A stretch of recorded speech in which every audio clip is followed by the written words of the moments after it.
It was a warm day in Judea.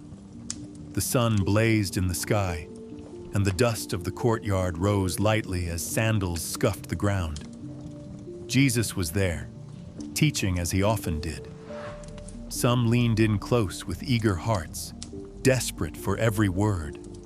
Others stood back, crossing their arms with skepticism.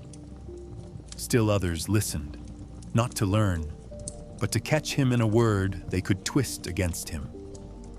In this crowd stood a man of the law. He was a lawyer, not in the sense of arguing in civil courts, but an expert in the law of Moses. From boyhood, he had studied the commandments, memorized the words of Torah, and learned how to apply them in every detail of life. He was respected in his community, perhaps feared by some, admired by others. His robe was straight, his beard neatly trimmed, his eyes sharp. He had watched Jesus for some time, puzzled and perhaps threatened by his growing influence. This rabbi from Nazareth had no formal training under the great teachers, yet he taught with authority. He drew crowds of fishermen and farmers, tax collectors and sinners. He performed signs, healed the sick, and spoke words that cut to the heart. The lawyer resolved to test him. In Luke chapter 10, verse 25. Behold, a certain lawyer stood up and tested him, saying, "Teacher, what shall I do to inherit eternal life?" The crowd hushed. Eternal life, the great question of the age. Was it obedience to the law? Was it ritual purity? Was it sacrifice? Surely this rabbi could not stand against such a question from a scholar of the law. Jesus looked at him, calm and unshaken. His voice was steady, his tone neither defensive nor afraid. He answered not with his own argument, but with a question. "What is written in the law? How do you read it?"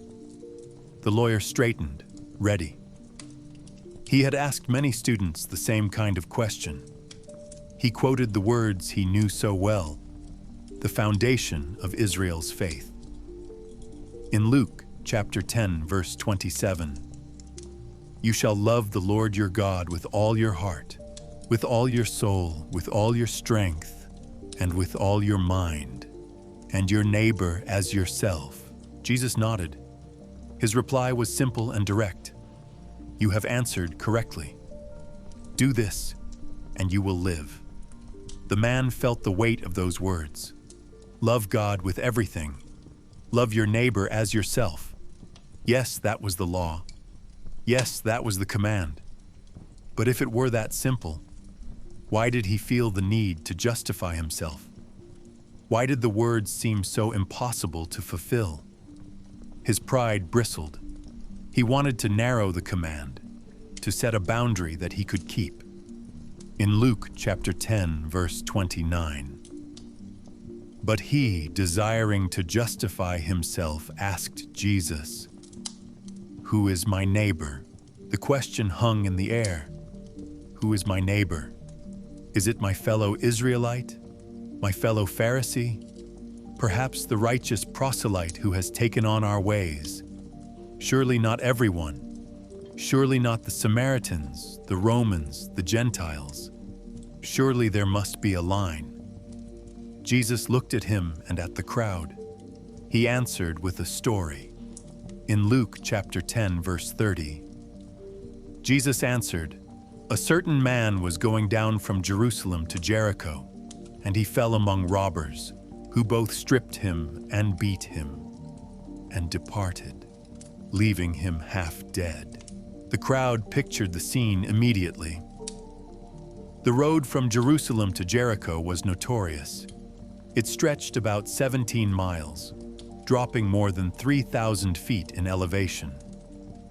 It wound through rocky desert terrain, full of cliffs and caves, perfect hiding places for bandits. Travelers rarely went alone, but sometimes necessity drove a man to risk the journey. This man was such a traveler, Perhaps he was a merchant carrying goods from Jerusalem. Perhaps a pilgrim returning from worship. His name is not given, for his identity does not matter. He could be anyone. He could be one of them. The robbers had been watching. From the shadows of a cliff they saw him come, one man alone. Easy prey. Their hearts were hardened by greed, their hands trained in violence. One thought only of the silver he might take. Another thought of the thrill of dominance. Another thought of feeding his family by theft rather than labor. None thought of mercy. They rushed him with shouts. He tried to cry for help, but they struck him down. Fists and clubs fell upon him. He shielded his head with trembling arms, but they tore his robe, stripped his sandals, and left his body bloodied in the dust. A final blow sent him collapsing. Breath shallow, body broken, he lay half dead. The robbers fled, their laughter echoing off the rocks as they vanished into the wilderness. Silence fell again on the Jericho road, broken only by the groans of the wounded man. His mind drifted between consciousness and darkness. He thought of his family, of whether he would ever see them again. He wondered if God had abandoned him, if this was the end. His lips were too dry to call for help, his body too weak to rise. He was alone. Or was he? Footsteps came. Dust stirred, hope flickered. The man lay there, his breath ragged, his body screaming with pain. Through swollen eyes, he could see a figure approaching. The white of a priest's robe stood out against the desert dust. Hope surged in his chest. Surely a priest, a servant of God, would help him. In Luke, chapter 10, verse 31. By chance, a certain priest was going down that way. When he saw him, he passed by on the other side. The priest saw him. His eyes caught the broken body, the blood staining the ground, the half-conscious face turned upward in silent plea. But in his heart, a debate began. If this man is already dead, to touch him will defile me. I will be unclean for 7 days. My duties will be disrupted. My reputation will suffer. Even if he is alive, his wounds are bloody. If I help, I risk impurity. My family is expecting me. And what if the robbers are still nearby? No, it is too dangerous. Better to keep walking. The priest quickened his steps. He crossed to the far side of the road, his sandals crunching on stones as he avoided the groans of the wounded man. He kept his eyes forward, trying not to look back. The traveler's heart sank. He had thought rescue had come, but it slipped away. Darkness closed in around him again. Time passed. His mind swam in and out of awareness. Then more footsteps came. Another figure appeared on the road. In Luke chapter 10, verse 32. In the same way, a Levite also, when he came to the place and saw him, passed by on the other side. A Levite, another man of God. Perhaps not of the priestly line, but still one who served in the temple, one who knew the songs of praise, who guarded the holy courts. Surely this one would help. The Levite saw him. He slowed his steps, even leaned slightly closer. His heart was stirred, but his mind filled quickly with excuses. This is dangerous. If I stop, I could be ambushed too. What good would it do for me to fall victim as well? Besides, I am not a physician. What if I cannot help him? My time is short, my journey important. Surely someone else will come after me. Perhaps God has not appointed me for this task. Perhaps I am spared by moving on. And so he did. He too crossed the road. He too hurried away, leaving the man to die. The traveler's hope ebbed away. Twice he had seen help approach. Twice he had been abandoned. His lips trembled, but no cry came. His body grew cold in the desert sun. He closed his eyes, prepared to slip into the darkness for the last time. But once more footsteps came. A figure appeared, leading a donkey. The man opened his swollen eyes and blinked against the light. He saw not a priestly robe, not a Levite's garment, but the travel clothes of a foreigner, a Samaritan. His heart sank. Jews and Samaritans had no dealings with one another. Centuries of hatred lay between them.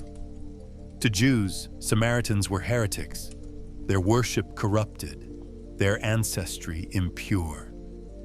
They were avoided, despised, rejected. The traveler thought, "Surely this one will despise me too. Surely he will mock me or leave me." He closed his eyes, unwilling to look. But in Luke chapter 10, verse 33, "But a certain Samaritan, as he traveled, came where he was. When he saw him, he was moved with compassion." The Samaritan saw not an enemy, not a Jew, not a stranger. He saw a man in need. Compassion welled up in his heart. His steps quickened. He knelt beside the bleeding body. He reached out his hand, unafraid of impurity, unafraid of danger.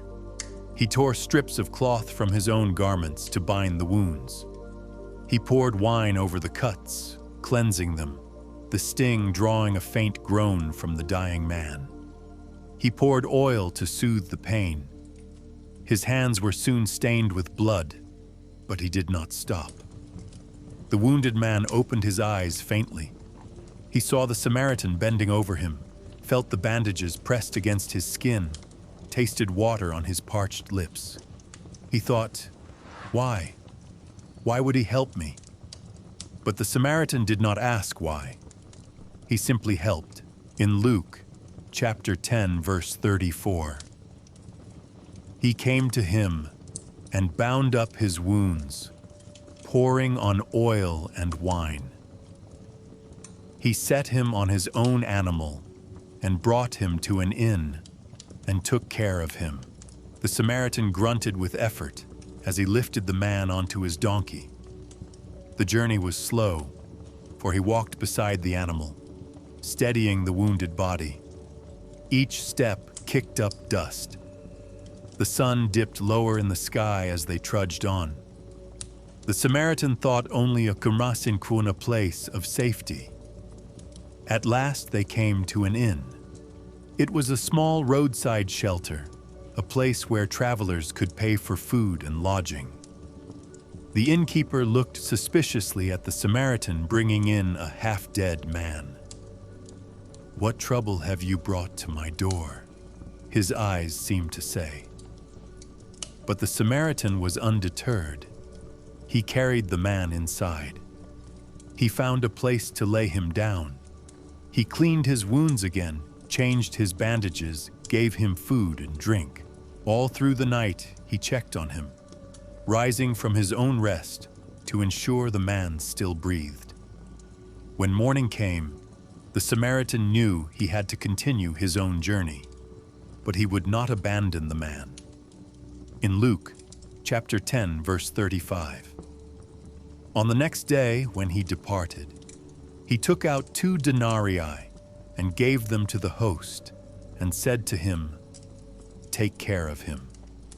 Whatever you spend beyond that, I will repay you when I return.' The innkeeper stared at the coins in his hand.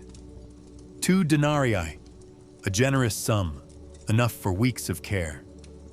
And more than that, a promise. If the cost grew higher, the Samaritan would return to repay.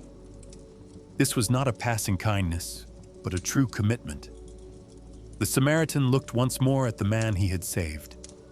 The man's eyes were closed in sleep, his breathing steadier, his color slowly returning.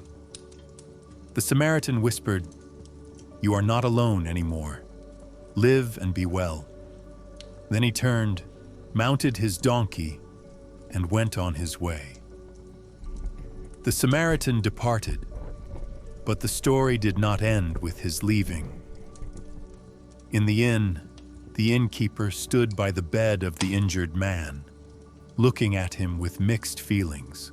He was accustomed to travelers, merchants, soldiers, pilgrims, but rarely did anyone bring such a burden through his door.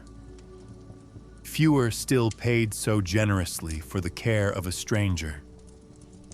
The innkeeper had watched the Samaritan tend to the man through the night. He had seen him kneel, wiping blood from the wounds, replacing bandages, lifting the man to sip water. He had seen his eyes heavy with fatigue, yet unwilling to abandon his patient. Now, with coins in hand, the innkeeper marveled. He thought to himself, "What sort of man is this, who spends his own money, his own time, his own strength for someone he does not even know? A Jew, no less. A man who, under other circumstances, might have despised him." But here, there was no hatred, no division, only mercy. The innkeeper resolved to honor the trust placed in him. He gave the man food and drink. He changed his bandages. He sat beside him as he stirred in restless dreams, and he thought of what the Samaritan had said. "Whatever you spend beyond that, I will repay you when I return." This was a promise, a pledge of faithfulness. The innkeeper had no guarantee the Samaritan would ever come back, but the earnestness in his eyes convinced him. This was a man who meant what he said. Far away, Jesus' listeners still stood in the crowd, hearing the parable. They were astonished. The heroes had failed. The priest and the Levite had walked away. The despised one, the Samaritan, had shown mercy. And not just a little mercy, but extravagant, costly mercy. Some clenched their fists, offended at the thought. How dare he make a Samaritan the example of righteousness? Others felt their hearts stir uncomfortably, for they knew the truth of it. They knew how easily they themselves walked past the suffering. Jesus then asked the piercing question in Luke chapter 10, verses 36 and 37. "Now which of these three do you think seemed to be a neighbor to him who fell among the robbers?" He said, "He who showed mercy on him." Then Jesus said to him, "Go and do likewise." The lawyer had no escape. He could not say, "the priest," or "the Levite." The answer was undeniable. The one who showed mercy. The one he least expected. The one he most despised. Jesus had done more than answer his question. He had turned it upside down. The lawyer had asked, "Who is my neighbor?" hoping for boundaries. Jesus answered, "To whom will you be a neighbor?" removing all limits. The parable echoed long after it was spoken, and the early church, reflecting on it, saw deeper meaning still. They saw in the wounded traveler a picture of humanity itself, stripped, beaten, and left for dead by sin. The robbers were the powers of darkness, Satan and his hosts, who attacked mankind and left him broken. The priest and the Levite were the law and the prophets, holy, true, but unable to save.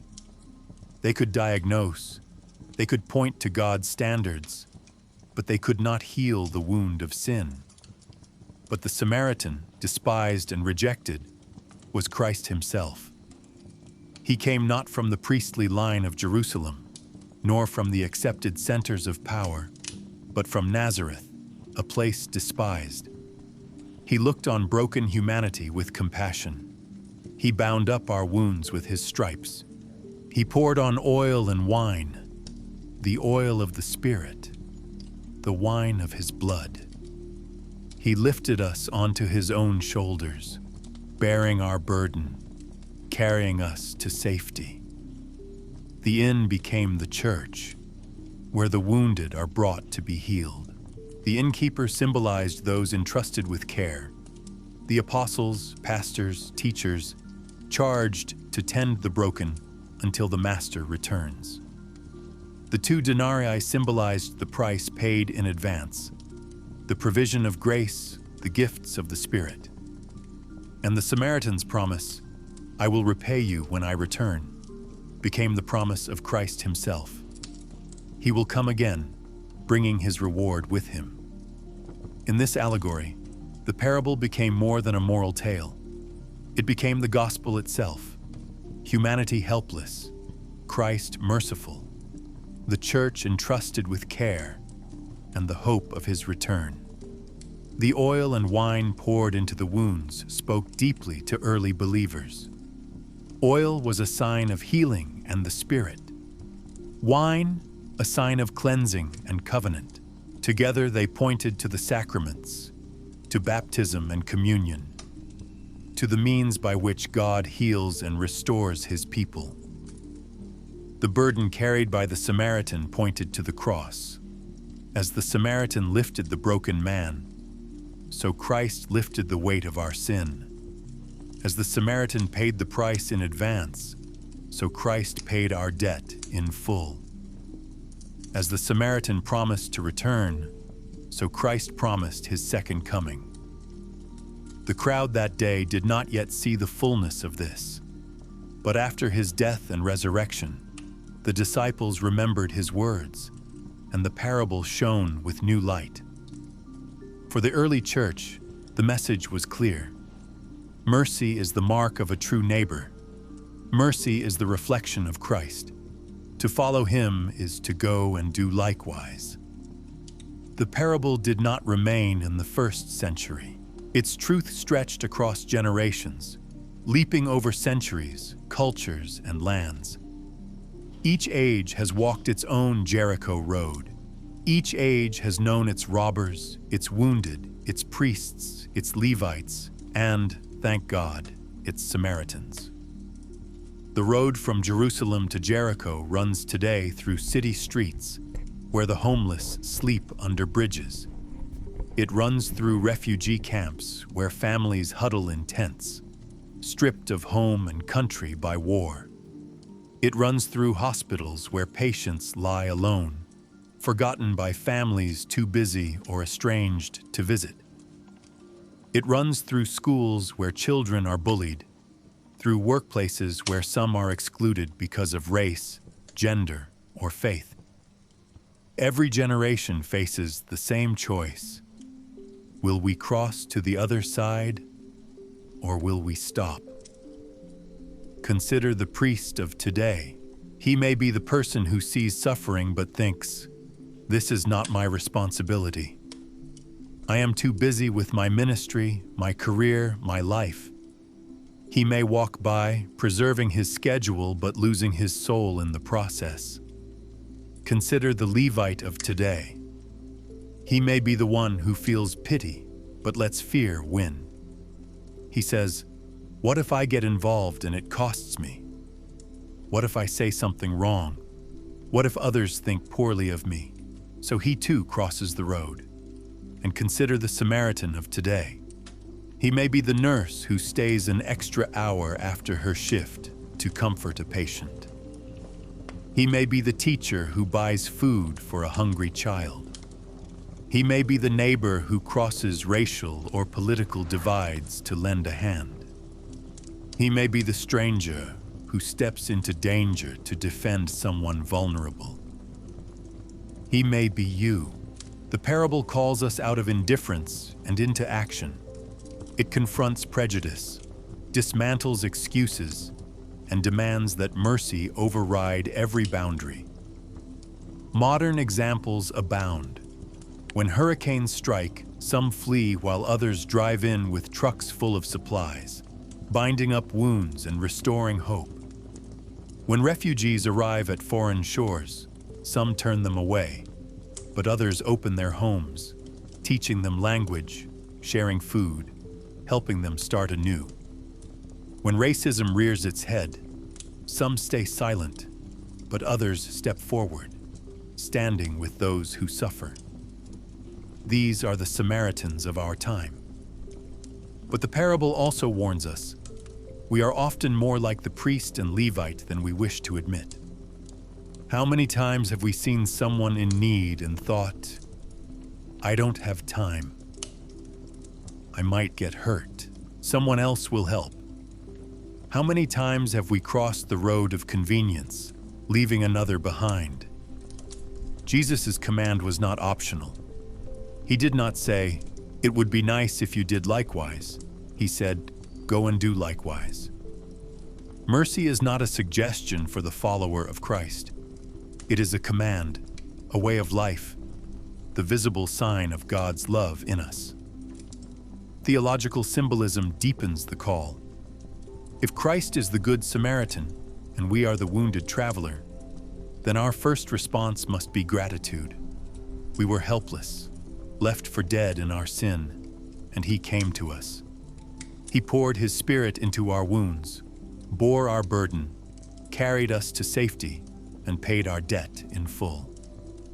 We live because He stopped for us, and if that is true, then the only fitting response is to do likewise, to become little Samaritans, carrying on the work of the Great Samaritan, to let His compassion flow through us, to see every wounded soul as one whom He loves, to see ourselves in every broken face.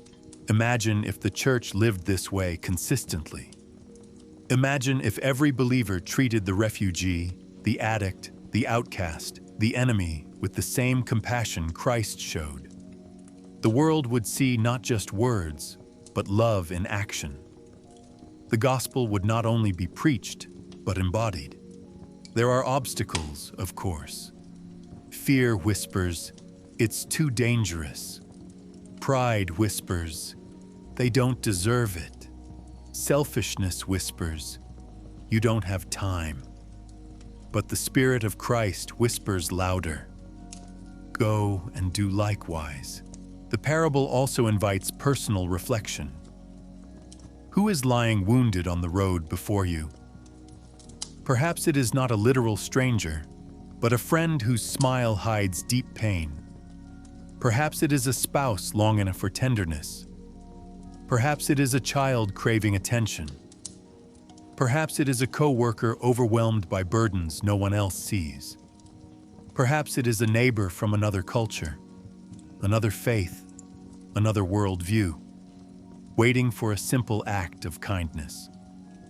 Sometimes the Jericho road is closer than we think.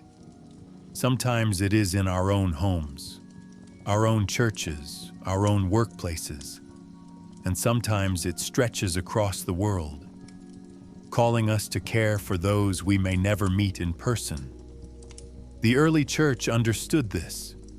They did not separate love of God from love of neighbor. To them, the two were one. They remembered the words of Jesus. By this everyone will know that you are my disciples, if you have love for one another. They remembered the command. Whatever you did for one of the least of these brothers of mine, you did it for me. To them, the broken traveler on the road was Christ Himself, waiting to be served, waiting to be loved. And so they fed the hungry, sheltered the stranger, healed the sick, and visited the prisoner. They became Samaritans in a world that often crossed the road. The call has not changed. The lawyer's question still lingers. Who is my neighbor? And Jesus' answer still stands. The one who shows mercy. Go and do likewise. The story is not merely about morality. It is about transformation. Only those who have received mercy can truly give mercy. Only those who know they were once the broken traveler can become the Samaritan to others. So the invitation is twofold. Receive Christ's mercy and then reflect it.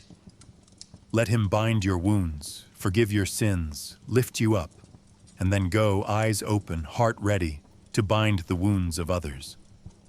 The parable ends without telling us what became of the wounded man. Did he recover fully? Did he return to his family? Did he ever meet the Samaritan again? We do not know, but perhaps that is intentional. The point is not the end of his story, but the call to ours. Every day we step onto the road from Jerusalem to Jericho. Every day we pass by travelers, some visibly broken, others hiding their wounds. Every day we face the choice: cross to the other side or stop and show mercy. Which will you choose? The command of Jesus is clear. The echo rings across centuries, across cultures, across languages. Go and do likewise.